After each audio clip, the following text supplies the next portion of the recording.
It was one of those days when the clouds seemed to scrape the tops of buildings, as if the sky itself couldn't help but sag under the weight of everything happening below. Catherine Simmons stared through her office window, the city stretching endlessly into gray.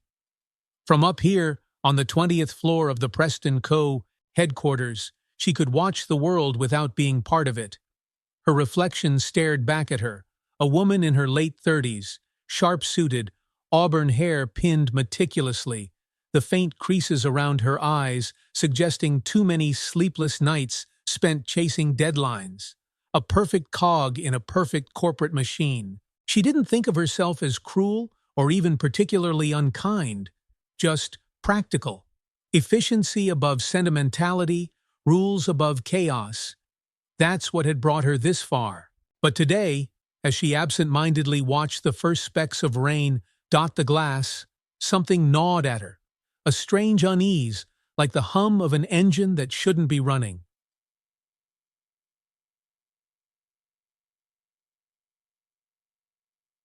Catherine had been at the company long enough to know that the lobby was rarely quiet after 8 a.m. But as she stepped into the elevator and descended to the ground floor, she sensed a different kind of tension. Something was off. The moment she stepped out, she saw him. A man stood near the front desk, leaning against the counter. His red baseball cap, that hat, seemed impossibly vivid against the marble backdrop of the pristine lobby. His clothes were casual, worn-in jeans and a jacket that had seen better days. He didn't look like he belonged, and yet he stood there, completely at ease, as though he owned the place. Catherine's jaw tightened instinctively. "Who let him in?" she muttered under her breath. At the reception desk, Emily, young, flustered, tried to maintain her composure. "Sir, I'm sorry, but you can't—" "Can't what?" the man interrupted, his voice calm, almost amused. He reached into his jacket and pulled out a corporate badge, placing it flat on the counter. The name stared up at them. James Preston. Catherine froze. No. James Preston, CEO and founder of the very company whose logo gleamed across this building, shouldn't be here. Not like this.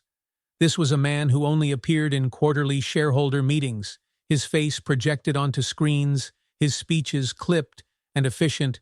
Catherine had never spoken to him directly. Most employees hadn't.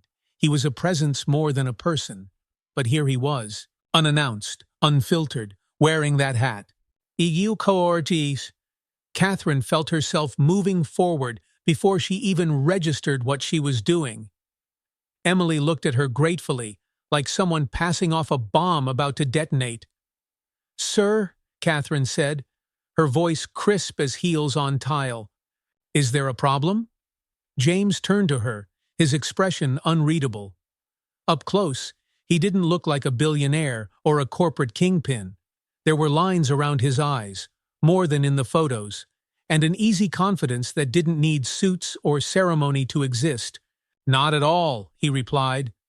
"Just here to take a look around." Catherine's brows knit together. "This is private property, mister." She pretended to squint at the badge he'd presented, buying time. "Preston? I see. Unfortunately, we have a strict policy about political displays in the workplace."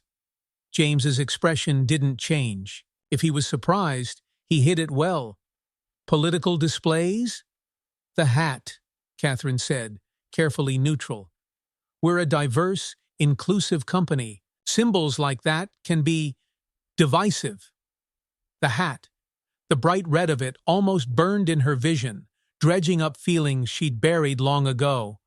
Arguments at holiday dinners, cold silences with friends, a country that had stopped feeling like home. People like him, Catherine thought, always showing up uninvited, daring others to challenge them.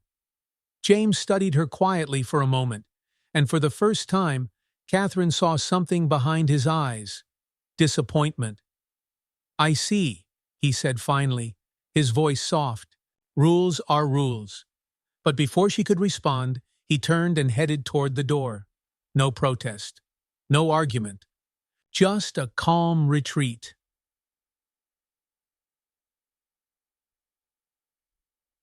By the time he disappeared into the rain outside, Catherine's skin was buzzing with adrenaline. She turned to Emily, who looked pale. "You did the right thing," Catherine said firmly, though the words rang hollow in her ears. "Should I call someone?" "HR?" Emily whispered. "No need," Catherine replied. "I'll handle it."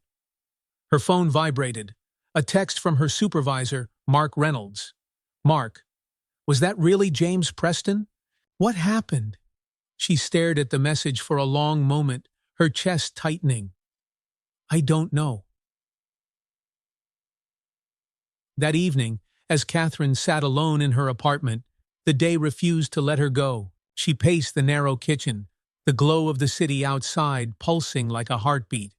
She poured a glass of wine, but it sat untouched on the counter. Why hadn't he said something?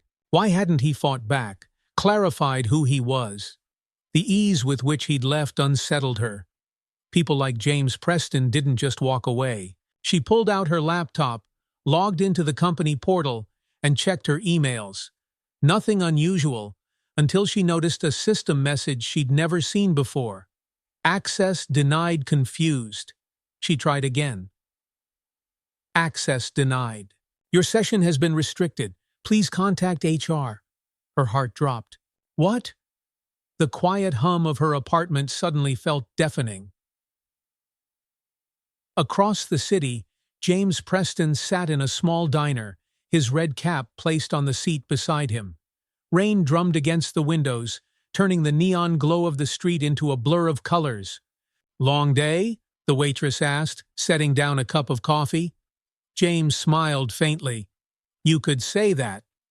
As he sipped, he thought of Catherine Simmons, her sharp tone, her steely composure. She wasn't the problem. Not really. But she was the mirror, and if his company's reflection looked like that, it was time to shatter the glass. Catherine sat frozen at her kitchen table, her laptop screen still flashing. Access denied. The room felt suffocating, as though the walls were pressing inward. Restricted access. That had never happened before, not to her. She had been with Preston Co. for nearly a decade, climbing from a junior analyst to a senior manager. She was efficient, thorough, and most of all, she followed the rules. That's what made her valuable. But tonight, a quiet dread curled in her stomach. The events of the day replayed like a skipping record. The man, the hat, his calm, assessing eyes. James Preston. She whispered to herself. Her voice sounded strange in the silence. She had read about him, of course. He was a modern-day success story. Bootstrapped beginnings, a company built on innovation and perseverance. Preston Co. wasn't just a workplace. It was a symbol of ambition done right. But what kind of CEO just showed up unannounced, dressed like that, wearing that hat? She shook her head, trying to push the thought away. "It doesn't matter," she muttered. "I did the right thing. The company has rules." She reached for her wine glass, but it was still full. Her hand shook slightly as she set it back down. The next morning, Catherine arrived at the office earlier than usual. She had barely slept, but the familiar hum of the building calmed her. Preston Co. ran like a machine, predictable, reliable. As she passed through the glass doors, she noticed something odd. People were whispering. Groups of employees clustered together near the elevators, speaking in low tones and throwing furtive glances in her direction. "What's going on?" Catherine asked a young assistant as they waited for the elevator. The woman hesitated, cheeks flushed. "You didn't hear?" "Hear what?" The woman's voice dropped to a whisper. "The CEO was here yesterday, unannounced. He was testing us or something." She shifted nervously. "Some people say someone got him escorted out of the building." Catherine's throat tightened. The elevator dinged, and she stepped inside, suddenly aware of the assistant's eyes lingering on her. When Catherine reached her office, Mark Reynolds, her supervisor, was already waiting by her door. He was a stout man with thinning hair and the permanent look of someone trying to avoid trouble. "Catherine," Mark said, forcing a smile. "We need to talk. Can we step into the conference room?" She nodded, her pulse quickening. Once inside, Mark closed the door, his tone dropping. "What happened yesterday?" Catherine straightened, forcing herself to remain calm. "I was enforcing company policy," she said. "The man, James Preston, arrived without notice, dressed inappropriately, and violated our guidelines about political symbols. I didn't realize who he was until after." Mark sighed, running a hand through his hair. "Catherine, do you know how this looks? James Preston doesn't just show up. For him to be here," he trailed off, as if searching for the right words. "Let's just say the optics aren't great. HR wants to speak with you later today." "HR?" Catherine's voice came sharper than she intended. "It's protocol," Mark said quickly. "You're not in trouble, but this situation is delicate." "Delicate?" she echoed, frustration bubbling up. "I was doing my job, Mark, enforcing his rules." "I know," he said gently, "but sometimes there's more to a situation than what's written in the handbook." Catherine bit back a retort. She had no intention of admitting doubt, not to Mark or anyone else. "Fine," she said curtly. "I'll meet with HR." The HR office was located on the 15th floor, far from the executive suites. It was a sterile space with bland beige walls and motivational posters that read things like "Teamwork makes the dream work" in pastel letters. Sitting across from Catherine was Melissa Carter, head of human resources. She was in her mid-40s, with perfectly styled hair and a demeanor so calm it could be unsettling. "Catherine," Melissa began with a polite smile, "I want to start by saying that we value your contributions to this company. You've been with us a long time, and your record is excellent." Catherine nodded stiffly. "Thank you." Melissa's smile remained, but her eyes sharpened. "I'd like to hear your version of what happened yesterday." Catherine recounted the events, keeping her tone measured and professional. "I followed company policy regarding political symbols. I didn't know who he was, and frankly, that shouldn't matter. Rules apply to everyone." Melissa nodded slowly, tapping her pen against the notepad. "I understand why you made that decision. But Catherine, part of our values here at Preston Co. includes nuance. Not everything can, or should, be addressed with a black and white mindset." "Nuance?" Catherine frowned. "I don't understand." Melissa leaned forward slightly, her tone softening. "Sometimes, Catherine, enforcing rules without understanding the why can lead to unintended consequences. That's what leadership is about, seeing the bigger picture." Catherine opened her mouth to respond, but the words caught in her throat. The rest of the day passed in a blur. Catherine couldn't focus on her work. The whispers, the looks from her co-workers, they followed her like shadows. Late in the afternoon, she sat at her desk, staring blankly at the spreadsheet on her monitor.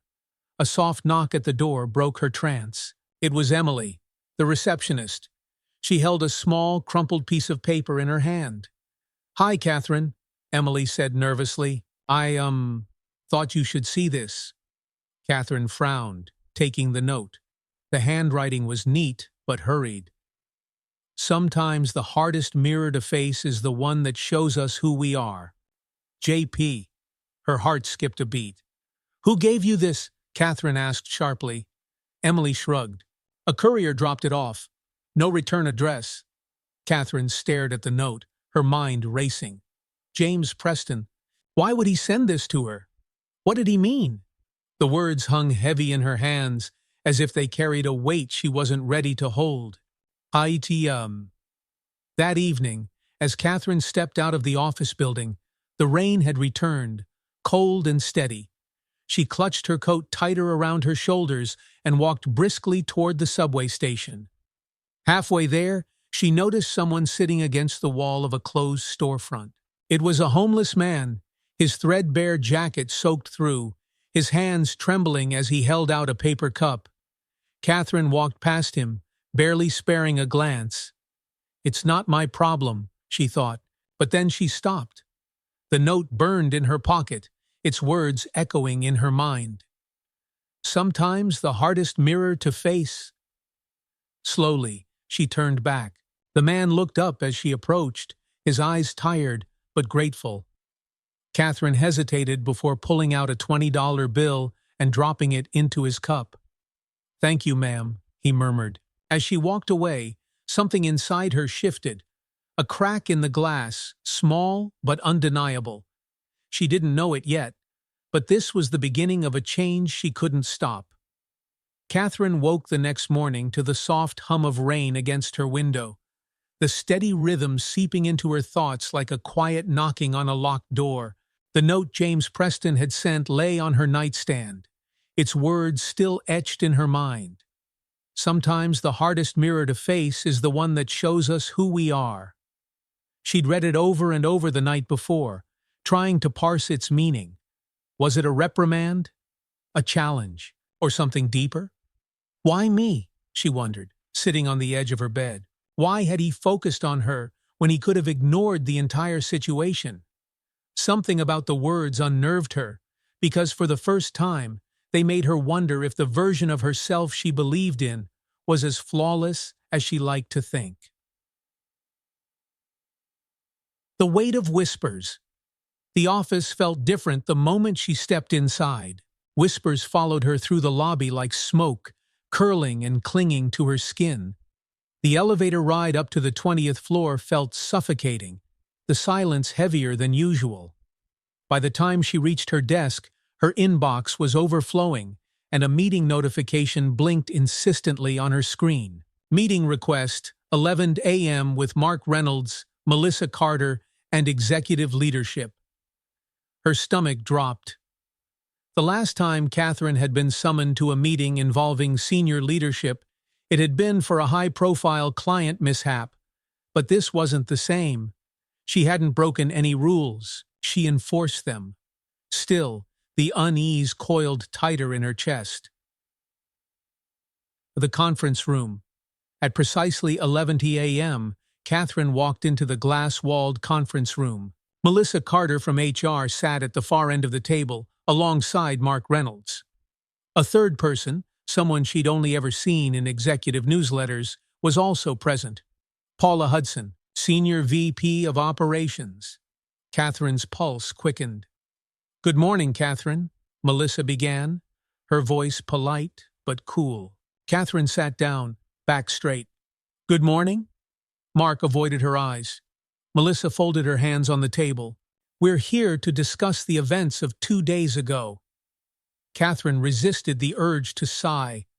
"As I've already explained, I was enforcing company policy regarding political symbols in the workplace. I didn't recognize Mr. Preston, but that shouldn't matter. Rules are rules." Paula Hudson's gaze locked onto Catherine like a hawk, sizing up prey. "And do you think you handled the situation with judgment?" Catherine blinked. "Judgment?" "Yes," Paula said, her tone sharp. "I'm not questioning your ability to follow the rule book, Catherine. But leadership requires more than blind adherence to guidelines. It requires understanding people, nuance, humanity." Catherine's throat tightened. "I acted to maintain professionalism in the workplace." Melissa leaned forward, her voice softer but no less pointed. "The issue isn't just what you did, Catherine. It's how you did it, and what that reflects about the culture we're building here." Catherine felt heat rise to her cheeks. "What culture are we building here if employees can disregard the rules?" Paula's expression remained unchanged, but her words carried weight.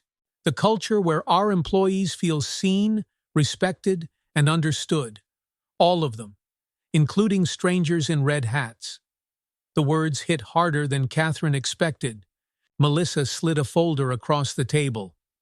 "We're not taking disciplinary action," she said, but we are requiring you to complete a new leadership training program, one focused on bias awareness, communication, and emotional intelligence. Catherine's jaw tightened. Bias awareness? It's a chance to reflect and grow, Melissa said calmly. Lunch break. Realizations. Catherine spent the afternoon in a daze. Bias awareness training. Emotional intelligence? The very words felt like an accusation. I don't need this. By lunchtime, she found herself alone in a corner booth at a small cafe a block from the office. A half-eaten sandwich sat untouched as she stared at the drizzle streaking down the window. "Excuse me, is this seat taken?" The voice startled her. Catherine looked up to find an older woman standing there. Short silver hair, weathered hands clutching a small tray. "No," Catherine said hesitantly. The woman sat across from her, unwrapping a turkey sandwich with slow, deliberate movements. Catherine glanced at her. There was nothing remarkable about her, yet something in her calm presence felt grounding. "Long day?" the woman asked, breaking the silence. Catherine hesitated, uncharacteristically honest. "Long week." The woman smiled faintly. "The weeks feel longer when you're carrying something heavy." Catherine looked at her sharply. "What do you mean?" The woman shrugged, as though it was the most obvious thing in the world. "Sometimes we carry things we don't even see. Regrets, assumptions, anger." Catherine opened her mouth to argue, but the words faltered. She couldn't shake the feeling that the stranger was speaking to her, not just making idle conversation. "Who are you?" Catherine asked softly. The woman took a bite of her sandwich, chewing thoughtfully, before answering. "Someone who used to carry more than she could hold." Catherine stared at her, a strange lump forming in her throat.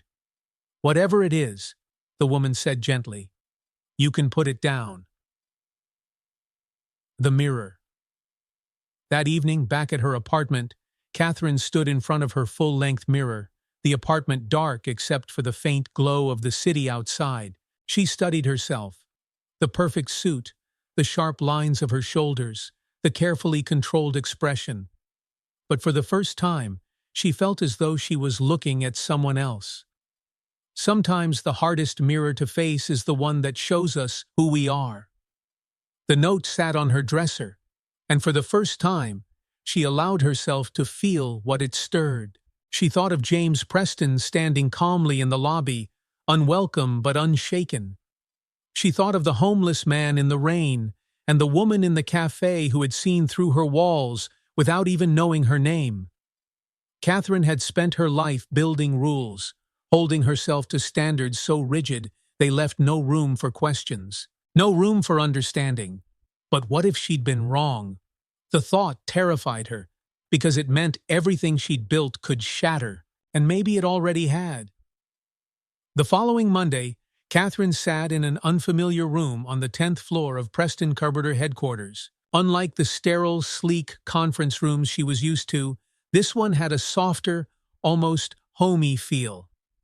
Natural light filtered through wide windows. A circle of chairs replaced the cold, rectangular tables she associated with corporate meetings. On the far wall, a simple framed quote read, "Growth begins where comfort ends." Catherine shifted in her chair, arms crossed tightly over her chest. The room was empty except for a trainer, a man in his 50s named Daniel Gray, who busied himself arranging binders on a small table near the door. Daniel had an unassuming presence, dressed in a plain button-up shirt and slacks, his silver hair swept casually back. There was nothing pretentious about him, but something in the way he moved suggested quiet confidence. He glanced up and smiled warmly when Catherine entered. "You must be Catherine Simmons." She nodded stiffly. "I am. Good to have you here." She offered nothing in response. She wasn't in the mood for pleasantries. She didn't want to be here. Over the weekend, Catherine had convinced herself this entire exercise was a corporate charade, a box to check, a hoop to jump through. Bias awareness training, emotional intelligence, nuance. The words still sounded like accusations. But here she was. She didn't have a choice. One by one, other employees trickled in. Catherine recognized a few faces, colleagues from other departments, people she'd passed in elevators or hallways over the years. None of them looked happy to be here. They exchanged polite nods or tight smiles before settling into the circle of chairs. Finally, Daniel clapped his hands together and stepped to the center of the room. "Good morning, everyone. I'm Daniel Gray. Welcome to our Leadership and Emotional Intelligence program. Over the next few weeks, we're going to explore what it means to lead with empathy, to recognize our biases, and to truly connect with the people around us." Catherine suppressed an eye roll. She'd heard this sort of corporate jargon before, motivational posters brought to life. She focused on the clock on the wall, counting the minutes until she could leave. Let's start with something simple," Daniel continued. "We're going to go around the circle. I want each of you to introduce yourselves, tell us what department you're from, and share one thing you wish people understood about you." A murmur rippled through the group. Catherine's spine stiffened. "One thing I wish people understood about me," she thought. The idea felt invasive, like peeling away a layer she wasn't ready to expose. The introductions began. A young man named Brandon from IT spoke first. He looked down at his hands as he spoke, his voice soft. "I'm Brandon, and I work in tech support. I wish people understood that just because I'm quiet doesn't mean I don't have ideas." Next was Miranda, an assistant in accounting. Her voice shook slightly as she said, "I wish people knew that I'm more than my mistakes. I've been trying really hard to prove myself, but it feels like people only see where I've fallen short." The circle continued, the responses growing more vulnerable as people spoke. Catherine's discomfort deepened. These weren't strangers airing grievances. They were co-workers revealing parts of themselves she had never considered. Finally, it was her turn. All eyes turned to her. Catherine's throat felt tight. For a moment, she considered brushing off the exercise with something quick and impersonal. But as she glanced around the circle, something stopped her. "I'm Catherine," she began, her voice steady. "I manage operations on the 20th floor. She hesitated, the words catching. "I wish people understood that following the rules doesn't mean I don't care." A silence settled over the group. Catherine felt the weight of her own words. Did that even sound true? Did she care? The thought unsettled her more than the silence. Daniel nodded, his expression thoughtful. "Thank you, Catherine. That's an important one." The rest of the day continued with activities designed to push them out of their comfort zones. They paired up for discussions, sharing stories of times they'd felt unseen, unheard, or misunderstood. Catherine hated it at first. The forced intimacy, the awkwardness of being vulnerable with strangers. But as she listened to others, something began to shift. She heard Brandon talk about growing up as the quiet kid in a loud family, where no one ever stopped to hear what he had to say. She watched Miranda's face soften when she admitted how much shame she carried for messing up a major report last year, and how no one had ever given her a chance to explain why it happened. Each story chipped away at something in Catherine. At one point, Daniel pulled out a small mirror and passed it around the circle. "This is a symbol," he said. "As leaders, we have to hold up mirrors to ourselves. Not just to see how we appear, but to ask ourselves the harder question, who am I really?" When the mirror reached Catherine, she stared at her reflection. Her face was the same, sharp lines, tired eyes, but she saw something else now, distance. How often had she looked at people and only seen their titles, their mistakes, their appearances? How often had she judged without looking deeper? And how many people, in turn, had looked at her and seen only a rule enforcer, cold, rigid, unfeeling? The end of the session, as everyone filed out, Daniel stopped Catherine by the door. "Long day?" he asked, echoing her mood. She gave a faint smile. You could say that. Growth feels uncomfortable, he said. That's how you know it's happening. Catherine looked at him, unsure how to respond. She didn't feel like she was growing. She felt like she was unraveling. That night, she sat on her apartment floor with her back against the couch, the day's conversations replaying in her mind. She thought about James Preston's calm, steady gaze and his note, the hardest mirror to face. It occurred to her that maybe he hadn't been judging her that day in the lobby. Maybe he'd been seeing her, seeing what she hadn't been ready to see in herself. Catherine reached for her phone and opened her contacts. Her thumb hovered over a name she hadn't dialed in months. Dad. Her father had always been a rules man, too. A military veteran who believed discipline was the answer to everything. Catherine had spent years emulating him, believing that control meant safety, that order meant success. But somewhere along the way, she'd stopped questioning if there was more to life than following the rules. She hesitated, then set the phone down. Not yet. Instead, she picked up the mirror Daniel had given them during the session. A small, unremarkable thing, just glass and a frame. She stared at herself for a long time, and for the first time, she felt the crack in her reflection widen, not as something to fear, but as a place where light might finally come through. The next few weeks fell into an uncomfortable rhythm, one that pulled Catherine from her polished routines and forced her into something she wasn't ready to name. Twice a week, she attended Daniel Gray's emotional intelligence training, each session a slow excavation of her thoughts, her instincts, and, most painfully, her assumptions. Her days were now marked by moments that made her stomach knot.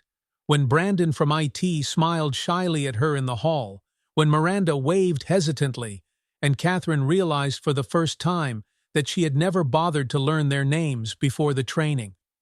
One afternoon, as Daniel passed out another exercise sheet titled, "The Stories We Tell Ourselves," Catherine stared blankly at the page. What assumptions have you made about yourself or others that might not be true? She picked up her pen, hesitated, and began to write. I assume following the rules is the only way to be respected. I assume people who don't follow the rules don't care. I assume caring too much makes you weak. The third sentence stopped her cold. Did I really believe that? Dumb. The Catherine had always been proud of her strength, her ability to keep emotions in check, to focus on results. It had earned her promotions, admiration, and authority. But as she sat alone at her desk that evening, staring at the reflections of the city lights on her office window, a different thought crept in. When did being strong start to mean being alone?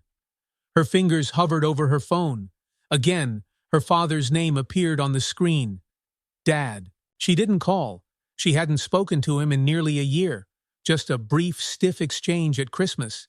He had always been a man of rules, schedules, and firm discipline. Growing up, Catherine had tried so hard to make him proud, to match his steel exterior.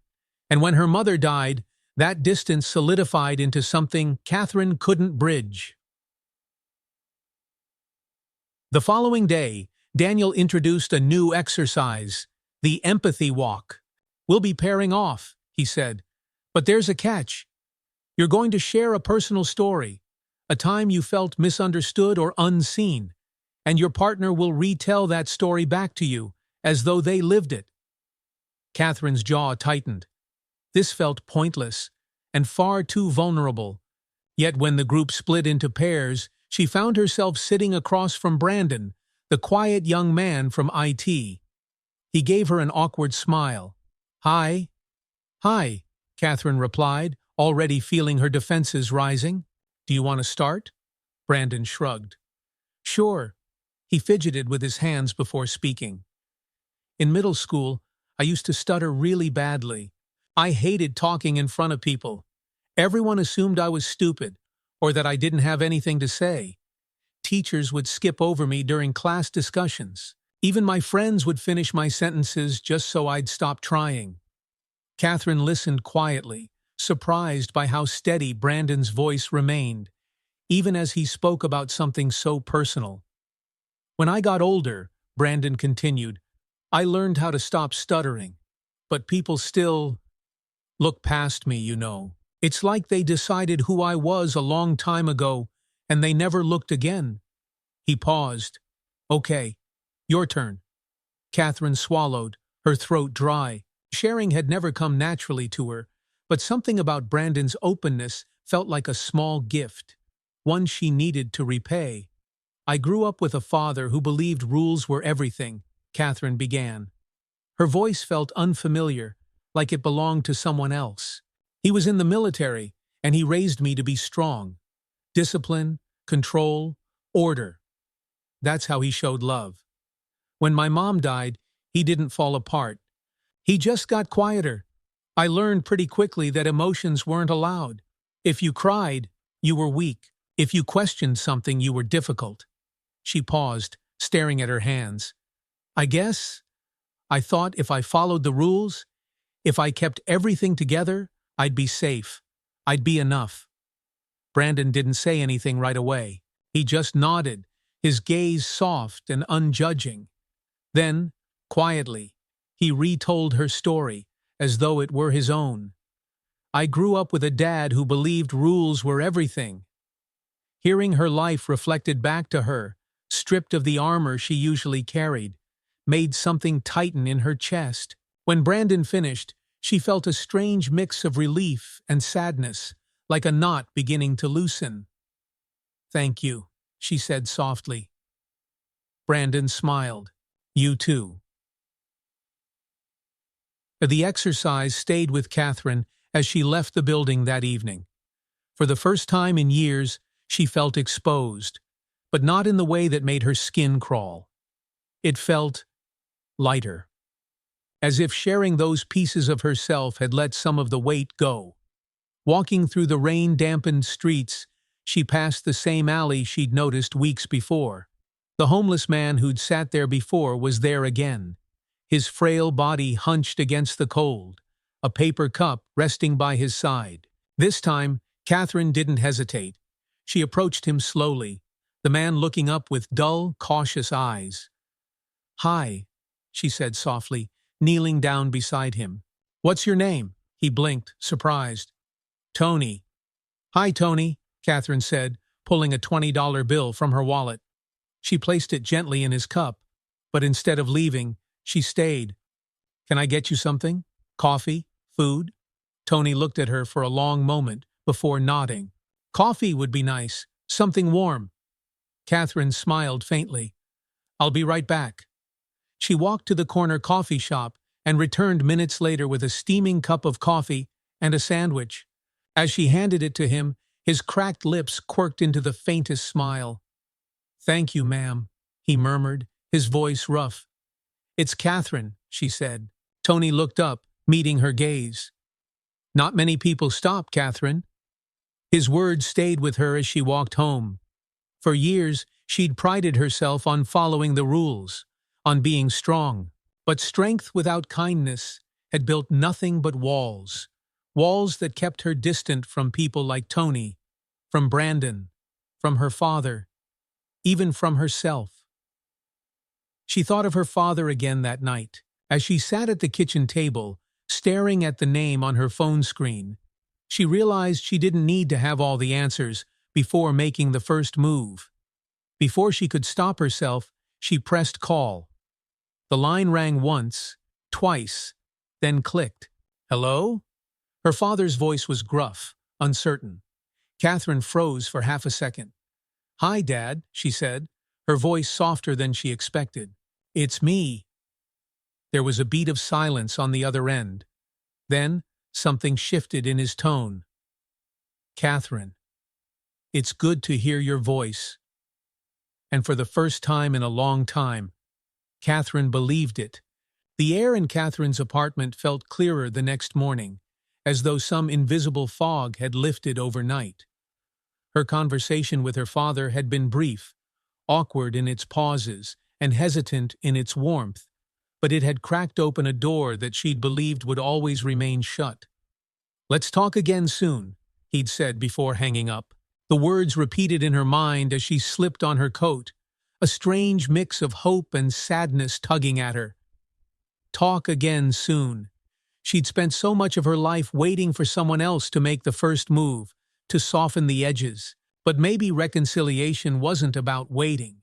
It was about stepping forward, shaky and unsure, but stepping forward anyway. That thought lingered as she entered Preston Kober's headquarters. She hadn't noticed before how the building buzzed with life, small conversations in hallways, muted laughter in break rooms, people connecting without her cold scrutiny watching over them. For years, Catherine had walked through these halls like a ghost, unseen except when rules were being enforced, walls rising around her like steel barriers. But now, those walls felt thin, the edges cracked, and cracks let light in. An unexpected invitation. At her desk, an email popped up just as she took her first sip of coffee. The subject line was simple but startling. Meeting request, James Preston. Catherine froze, her fingers hovering above the keyboard. Her pulse quickened as she opened it. The email was short, clipped, exactly what she'd expect from a CEO. "Catherine, join me for a conversation at 2 p.m. today. Conference room 32. James Preston." Her stomach dropped. She read the email again, searching for some other meaning. What does he want? Since that day in the lobby, James Preston had remained an invisible shadow in her mind. His calm expression, the way he'd walked away without a fight, the note he'd sent afterward. But now, face-to-face time with him loomed over her like a storm cloud. What would she say? What could she say? 2 p.m., conference room 32.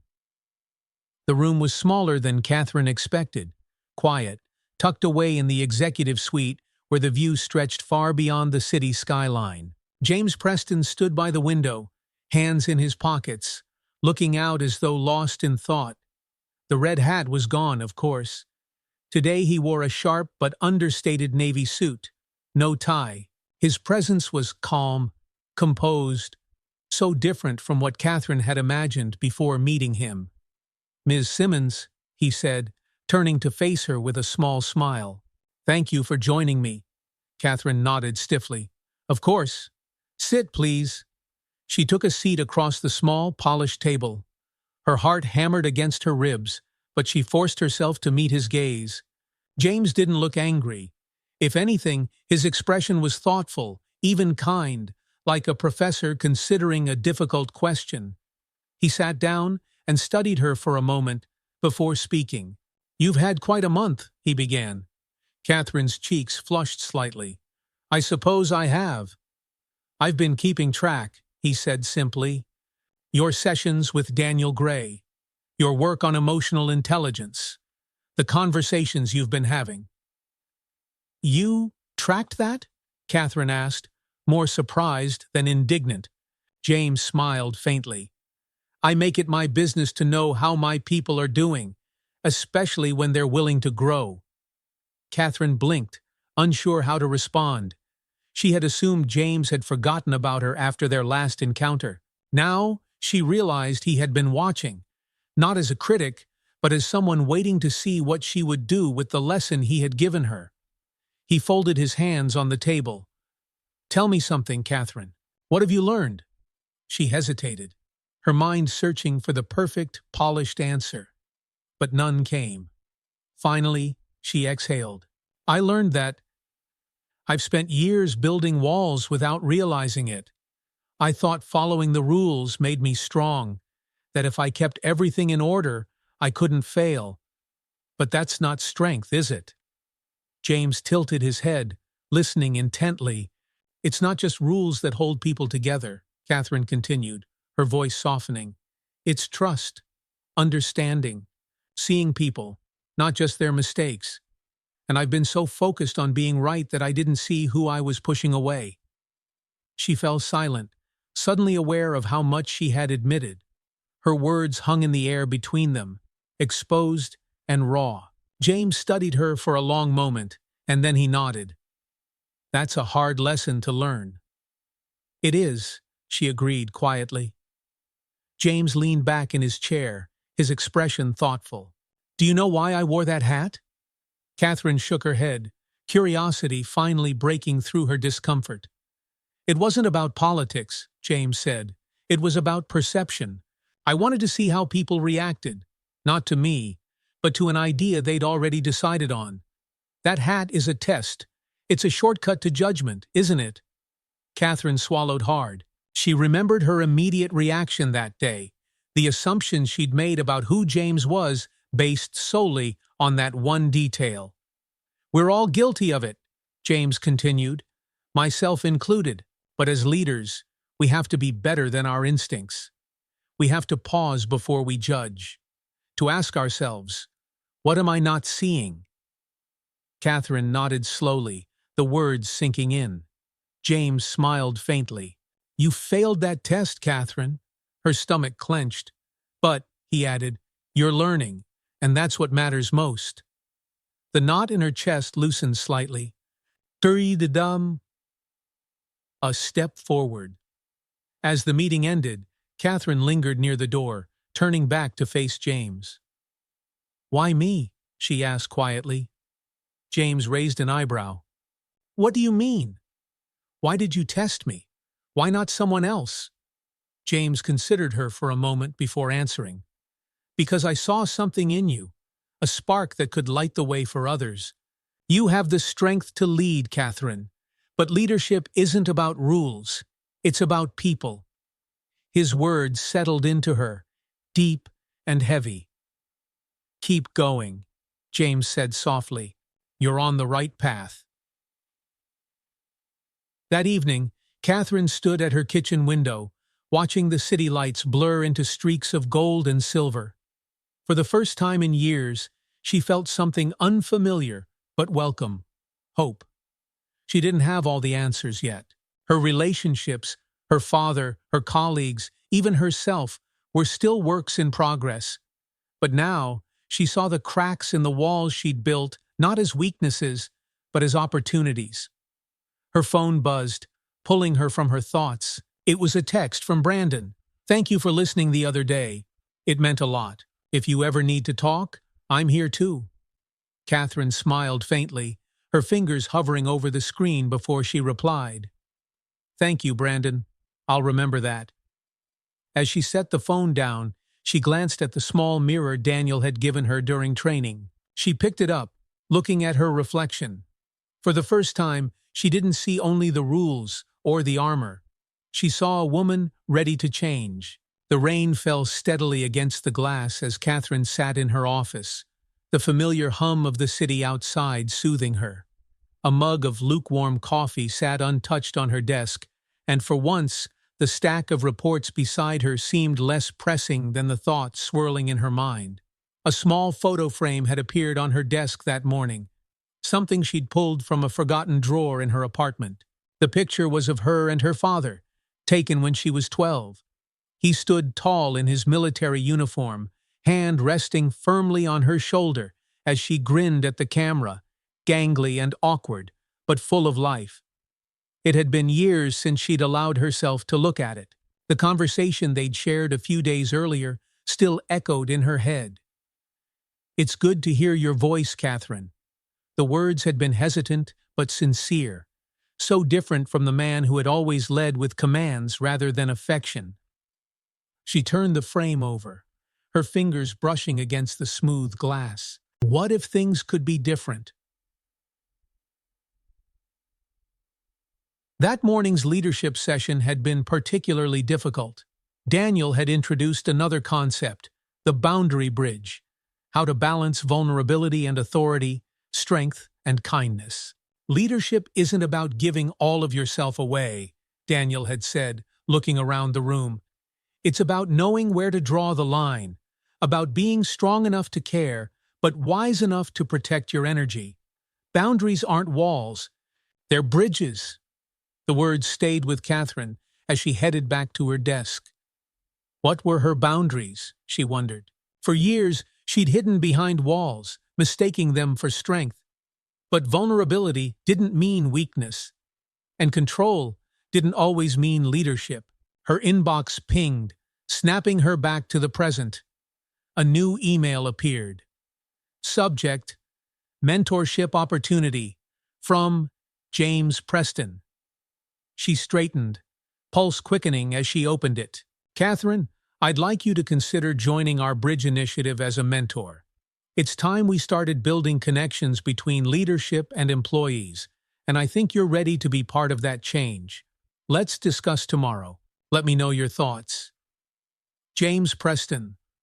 Catherine exhaled slowly, rereading the email. Mentor. She'd always been seen as someone to enforce rules, not to guide or connect with others. But now, James was asking her to lead in a different way, to build bridges, not walls. She wasn't sure she was ready, but a small voice inside her whispered, "Try." I'm stepping out. That evening, Catherine stood at the corner of a quiet diner, clutching her phone as she debated going inside. Her father had sent a text earlier that day. Dinner tonight? 7 p.m. Diner by the park. For years she'd avoided moments like this, conversations that carried too much weight, silences that felt like landmines. But now, standing in the rain, she realized she didn't want to keep running. The bell above the diner door jingled as she stepped inside, the warmth of the room wrapping around her like a blanket. Her father was already there, sitting in a booth by the window, his hands folded over a steaming mug of coffee. He looked up as she approached, his expression unreadable. "Catherine," he said, a faint smile tugging at his lips. "You made it." "Hi, Dad." She slid into the seat across from him, glancing around the diner. It was a small, unassuming place, cracked leather seats, handwritten specials on a chalkboard. It reminded her of her childhood, of Saturday mornings spent waiting for pancakes and scrambled eggs. The silence stretched, heavy, but not hostile. Finally, her father cleared his throat. "You look well," he said, his voice rough but earnest. "Work going okay?" Catherine nodded.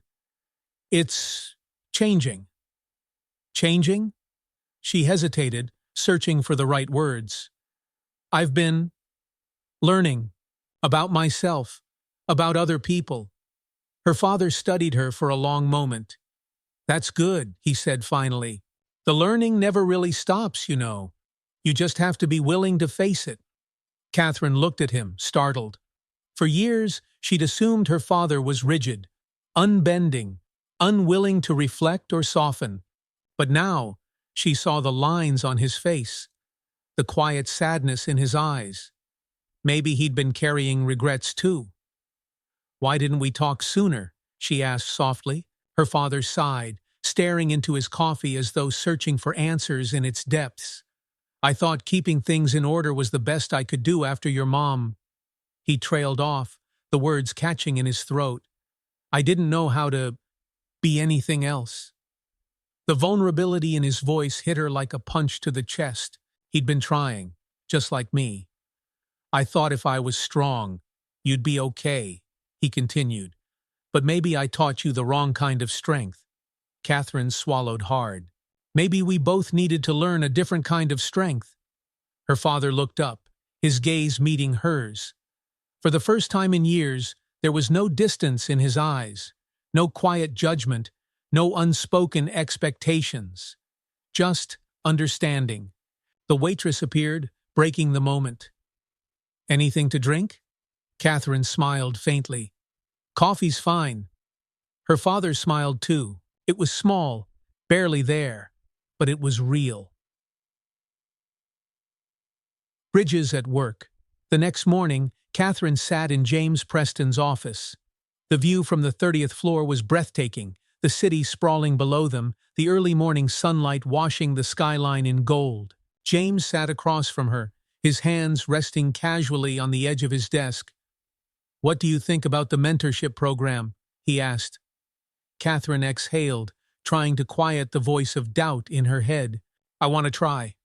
James smiled, a genuine warmth in his expression. "Good. You've come further than you think, Catherine. The next step is helping others come further, too. Catherine nodded. She still didn't feel completely ready, but maybe that was the point. Growth wasn't about waiting to feel ready. It was about taking the step anyway. Dari the ashram that afternoon, Catherine walked through the office halls with new eyes. She noticed things she hadn't before. Brandon at his desk, headphones on, but smiling faintly as he worked. Miranda laughing softly with a colleague in the break room. She stopped by the IT department, knocking lightly on the doorframe. Brandon looked up surprised. "Hi," Catherine said. "Can I talk to you for a minute?" Sure," Brandon replied, removing his headphones. Catherine stepped inside, hands clasped.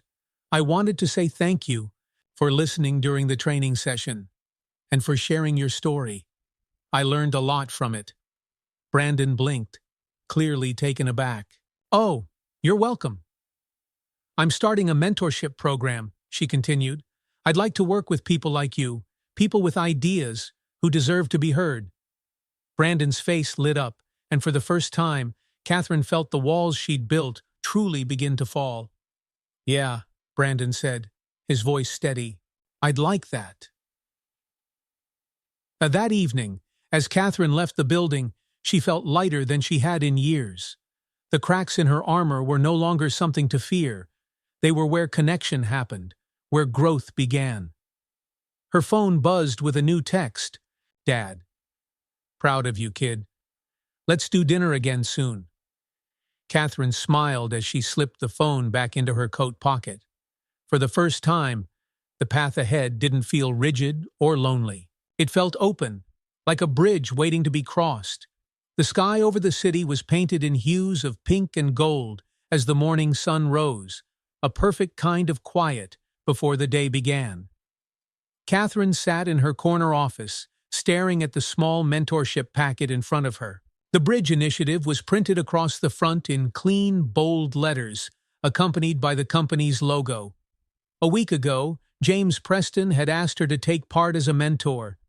She'd agreed, unsure at first, but now, as she flipped through the materials, a strange calm settled over her. This wasn't about rules or reports anymore. It wasn't about control. It was about people, their ideas, their stories, their struggles. It was about connection. At 9 a.m. sharp, Catherine stood in a conference room surrounded by 8 employees who had signed up for the mentorship program. Some were younger, new to the company, their faces full of nervous energy. Others were veterans, still searching for a deeper sense of belonging. She recognized Brandon sitting near the back, his eyes wide with curiosity. Miranda sat in the front row, a notebook already open in her lap. Catherine smiled faintly, something warm settling in her chest. "Good morning, everyone," she began, her voice steady, but softer than it had ever been in a room like this. "I'm Catherine Simmons. I've been with Preston Co. for almost a decade, and if I'm being honest, I've spent a lot of that time behind walls, focused on rules and results." The room was silent, all eyes on her. "But what I've learned in the past month," she continued, "is that leadership isn't about being perfect or holding the line at all costs. It's about listening, learning, and seeing the people around you. And that's why we're here today, to learn from each other and build something better, together." The tension in the room eased as she spoke. Catherine saw Brandon sit up a little straighter, and Miranda's pen paused mid-air. "Let's start by sharing something you hope to gain from this program," Catherine said. "It can be anything: confidence, direction, connection. There are no wrong answers." One by one, the participants spoke. Brandon wanted to feel heard. Miranda hoped to prove herself, to let go of the mistakes that haunted her. Another participant, a quiet young woman named Evelyn, admitted she wanted to learn how to speak up for herself without feeling small. As each person shared, Catherine listened intently, offering words of encouragement and asking thoughtful questions. For the first time in her career, she felt like more than a manager. She felt like a leader. Over the next few weeks, Catherine worked closely with her mentees, holding one-on-one meetings and group sessions that focused on communication, leadership, and emotional growth. She listened more than she spoke, asking questions that helped them uncover their own strengths and challenges. With Brandon, she encouraged him to present one of his IT solutions during a department meeting, a step that had seemed impossible to him before. When he stood in front of his team, nervous but determined, Catherine sat quietly in the back of the room, her chest swelling with pride as he finished to a round of applause. "You did it," she told him afterward. Brandon grinned, the shyness in his demeanor giving way to confidence. "Thanks for believing I could." With Miranda, Catherine saw pieces of herself, the pressure to be perfect, the shame of mistakes that lingered too long. During one of their sessions, Miranda confided, "I feel like I'm never enough, like I'm always 2 steps behind where I should be." Catherine leaned forward, her voice gentle. "I've been there. For years, I believed that being perfect was the only way to be respected. But it's not about perfection. It's about progress. You don't have to carry every mistake with you." Miranda blinked, tears welling in her eyes. "How do you let them go?" "You forgive yourself," Catherine said softly, "and you try again." As the weeks passed, Catherine began to notice changes in herself as well. She no longer walked through the office like a distant figure. She stopped to greet people by name, to ask questions, and actually listen to the answers. The walls she'd built over the years had crumbled, replaced by bridges that connected her to the people she had once overlooked. And the most surprising part, she felt stronger for it. One afternoon, James Preston stopped by her office unannounced. Catherine looked up from her desk, startled to see him leaning against the doorframe, a small smile on his face. "Mind if I come in?" he asked.